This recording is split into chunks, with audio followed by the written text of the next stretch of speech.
in this segment, we're going to characterize the Vitali sets, and we're going to show that they are non-measurable.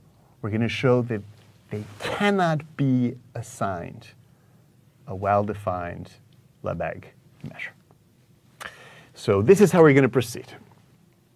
We're going to start with the interval 0, 1, which is closed at this end and includes 0, but open at this end. It doesn't include 1. And we're going to partition it in 2 different ways. So this is our first partition. We're going to divvy it up into uncountably many cells. And this is going to work as follows. We're going to put 2 points from that interval, I'm going to call them A and B, into the same cell, if and only if the difference between them is a rational number.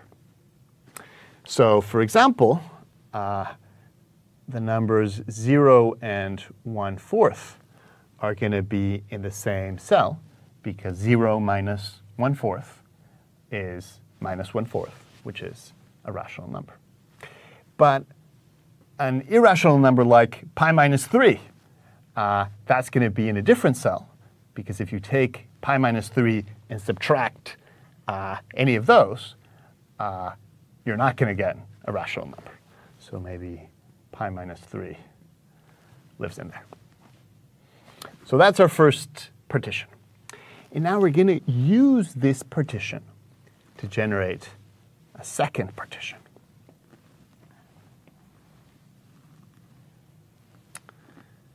So our second partition is going to include countably many cells.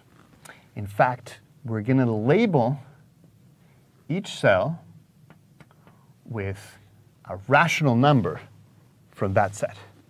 So 0, 1/2, 1/7, 2/19, and so forth. And here's how we're going to populate each cell from this second partition. So we're going to start with 0, which is the easiest case.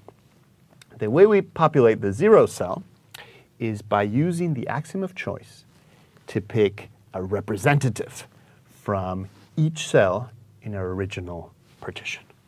So each cell gets a representative.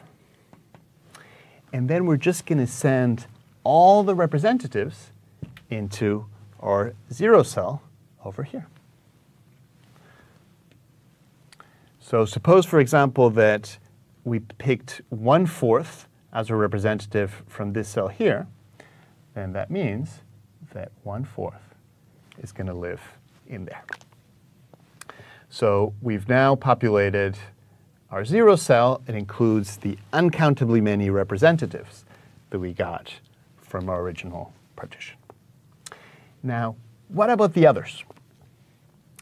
So intuitively, we're going to use the label of each of the other cells to specify a distance.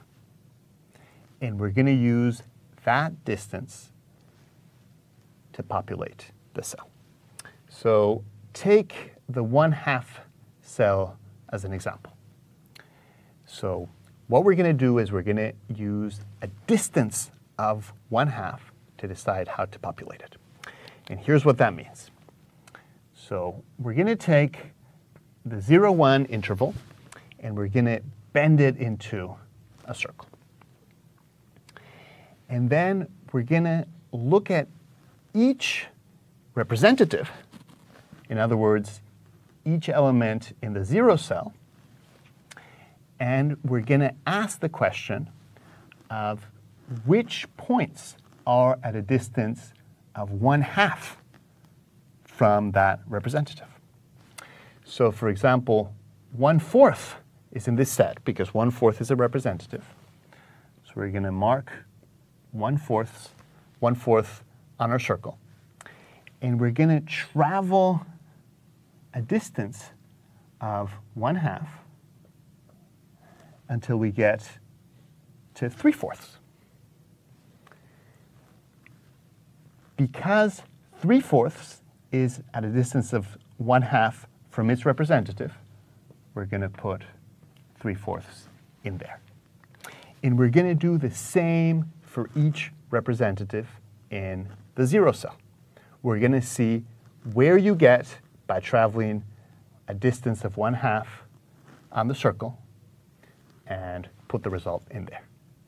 And then we repeat for each cell in our second partition, using its label as our distance. So now I can say what a Vitali set is. A Vitali set is just a cell in this second partition. So we've performed the first of our two tasks. The second task is incredibly simple. We're now going to show that each of these cells, each Vitali set, is non-measurable. The crucial observation is just this. The crucial observation is that if you take the points in any of these cells, you can transform them into the points of any other by performing a rotation on this circle. So take, for example, the points in our 0 cell. They're just going to be distributed around the circle. We don't know exactly how, because we use the axiom of choice to get our representatives, so we have no information about where they are, but we know they're on the circle. What would you need to do to get from that set of points to get to the set of points in the 1/2 cell? Well, all you need to do is rotate the points by a distance of 1/2. So what this means is that the set of points corresponding to each of these cells are in effect clones of one another. They are sets of the same shape that differ only in their location on the 0-1 interval. But remember the principle of uniformity, which is a crucial ingredient of Lebesgue measure. The principle of uniformity entails that when sets are just clones of one another, they have to have the same measure, if they have a measure at all. So if our Vitali sets are to have a measure, they all need to be the same one. But what could it be? Suppose that that measure is 0. It follows from the principle of countable additivity that the measure of the whole space, which is just the interval 0, 1, is going to be 0 plus 0 plus 0 plus 0 plus 0, which is a 0.